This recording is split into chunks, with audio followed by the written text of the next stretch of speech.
I'm joined today by Peter Magee, Chief Investment Officer at MRB House Family Office. Peter is among the incredible investors sharing insights at the Family Office Investment Forum today. Welcome, Peter. It's great to have you with us. Yeah, thanks, Oda. Pleased to be here. Peter, how would you describe the investment model of your family office? What we think about as a really core distinction is whether we operate an entrepreneurship investment model or a stewardship investment model. And like I think almost all family offices, we've had a principal, in our case, Michael Buxton, who's been a very successful entrepreneur, in his case, as a property developer. And then once the family office is established, then you consider, should we continue to try and operate entrepreneurially, or are we more so a steward of capital in a more mature sense that allocates capital to third parties? And the role really is to allocate the capital most effectively to people we trust and have a high opinion of. And I think it's important because you come to investment committees, you've got a myriad of investment opportunities to evaluate. And if you've got fundamental principles like that, it really helps to guide you in saying, look, we will not proceed with that, but we will spend more time on the following. And so it's clear to us that we're operating a stewardship model. And it's not to say we do it exclusively, because we're servicing a broad family where there's 3 generations, and we'll have some younger family members, what we call Generation 3 family members, some of which who could have entrepreneurial instincts. And as a family office, we'd still want to do what we can to support them, nurture them, assist them in their entrepreneurial journey. But it will happen at the same time as ensuring that our core focus is being a steward of capital. Can you share a little about the governance you've implemented to oversee your investment program? Yeah, we think of the most telling aspect as our investment committee and how is that constructed. And we in fact have 2, one of which is property, which is core for our family, and the other is what we call equities, but it's ex-property investing across broad asset classes. And I'll give you a sense of the composition of that. So our chairman is an external person. That's Associate Professor Sam Wiley. He's an academic at Melbourne Business School where he taught finance for many years. He's taught finance in his own right. He runs his own course where he's taught more than 10,000 people. And he understands economic history intimately in a way that few others could bring to bear when we're having discussions about investments. And he can bring a historical perspective apart from many other elements that are really thoughtful contributions for us. And then we've got broad family involvement, which is really pleasing to see. So we have 4 G2 family members all active in attending the investment committee meetings monthly. And we have our executives, myself, the CIO, and we have our COO and CFO. So it's a reasonably broad representation. And what we find a telling factor you've got to think about is how much autonomy should sit with the CIO versus the investment committee. We're always thinking about market precedents. You can look at large endowments in the US, and what you'd find there is that on the whole, those large endowments, they leave the investment execution to the CIO. But when you see some of the smaller endowments, in fact, the CIO would still look to get final investment approval from the investment committee. And that's akin to how we're operating, and we think it's an appropriate model for us. And another element within it all is speed of execution. So normally you're meeting monthly, there's adequate time to make decisions. At times, you're dealing with listed equities, and you've got to make a decision in a very short amount of time. Can you do that well? And we were kind of tested around Liberation Day earlier this year, and we were able to make a decision in a period of about 5 days, meaning that we could execute at a time where there was considerable market weakness. And we were kind of really pleased with that as a test of our model. Yeah, fantastic. And what would you say are the core capabilities of your family office? It's a good question, something we think about carefully as well, but it's certainly property. And in that sense, we've just got family members who have expansive experience, including obviously Michael, our principal, and certainly our G2 family members as well, have all been active in property development. And then apart from that, what we think about is equities and what's more challenging, investing in equities or asset classes ex-property. And it's being able to invest internationally. And I'll just give you some context, the way we try to think about it is with Australia, we're the 55th largest population. However, we're the 12th largest stock market. We're the 5th largest pension market. But it's forecast that by 2030, we'll be the 2nd largest pension market in the world. So that's formidable for Australia. We're really overweight relative to our standing in terms of population, etc. But at the same time, the Aussie stock market's only 1.5% of global market capitalisation.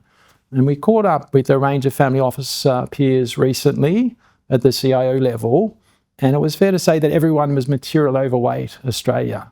And so we've sought what we could to do to build up capability to invest internationally, but with international managers based offshore.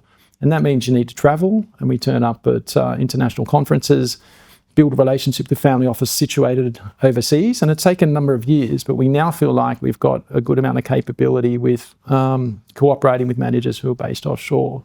The final element is that we also appointed an offshore advisor based in New York. And something that's happened is organically is that a G3 family member now works at that advisor, which is really brought things together in a really fluent way. And we feel like we've developed good capability to invest outside Australia. And how do you think about benchmarking the returns you generate? Benchmarking returns is also a really telling topic for a family office. You can do it individually, of course, where you've got, for example, a fund, and you can kind of compare it to the return of a given index or beta for the marketplace. That's in listed equities. If you look at private equity, it's slightly more involved. You'll be thinking about how that fund fares versus peers. And is it the median or is it the top quartile where everyone wants to be, of course. But you can also compare it to public equities. And you could say, hey, if this is a leverage strategy, what would be the result if I leverage public equities? And if I truly got any benefit of investing privately, visibly, publicly, if I make a true comparison of that nature. Then you can think about it for your portfolio as a whole. And we think about 3 different ways in which we can benchmark our returns for total portfolio. One would be our SAA, our strategic asset allocation construction. And we think about the different weights of an asset class and expected returns, and it's just a mathematical outcome. And that for us gets us to a result of in excess of 10% we look to generate on an annual basis, which is non-trivial.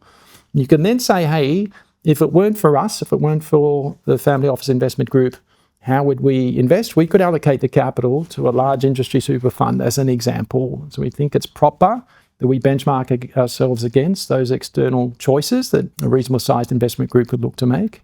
And then finally, we think of a similar paradigm to how, say, the future fund may operate, where they're thinking inflation plus 4 to 5% in their case. And we think it through in some ways similarly, which is to say we need protection against inflation to preserve the purchasing power of our capital base. We think of it a bit more uniquely, where we think about we've got our family office members that we serve as beneficiaries, and there would be rightfully a doubling of the number of beneficiaries in a given generation through the families growing naturally. And then we think about a third element as well, which is not just protection against inflation, but protection with respect to real incomes, which grow over time as well. So we think about those 3 elements and come out with a figure as well. So we're benchmarking in quite a broad way, and keeps people like me relatively accountable, it's fair to say. And in terms of how you invest, do you have a preference for undertaking investment through externally managed funds or direct investments? So for us, investing in managed funds is absolutely core. But we also say to ourselves, could we invest directly? And our sense is if you're looking at public equities, then the benchmark for that, if you look at the highest caliber people working in family offices doing direct stocks, they're typically individuals who've been portfolio managers at a public equity fund. We don't have such an individual. You could look at private equity, and in my case, I happen to have done a fair amount of corporate M&A, and I've also worked in a boutique private equity firm. So in theory, we could say we have that skill set. But we think the demands of due diligence, where you've got to hire quite a host of advisors across legal, accounting, tax, and the list goes on, is really a considerable amount of effort. And it's very hard to replicate what the best funds would be doing within a family office construct in our view. So we're a pass on both those fronts. But we then say, hey, co-investment, we absolutely are open to that.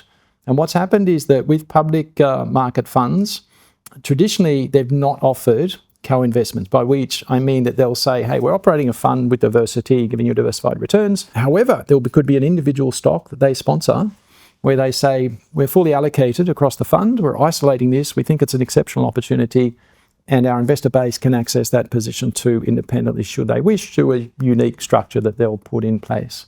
And they're doing that to a small extent, but to some extent in Oz, and we're open to that type of investing. And we say it because we saw it in the US to a greater extent when we're trying to identify dynamic managers in the US, and we found some of that activity and situations where we think the risk return is quite attractive.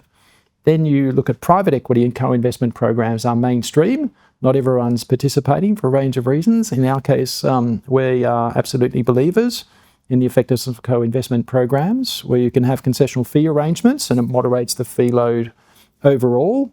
And then you've got to think through what your own qualitative program is going to be to assess the given opportunities come through a co-investment program, and manager alignment in relation to a specific opportunity will absolutely be one. And so we're a no on the whole to direct investments. We will absolutely look to do co-investments where we've got an external party, a manager who we favour, who's sponsoring the diligence of the given investment. That's great. Thank you, Peter. We're going to have to leave it there and get back to the forum, but I really appreciate you sharing your expertise with us today and for being a part of Global Investment Institute's Family Office Investment Forum. Yeah, thanks, Elder. Really pleased to be here today.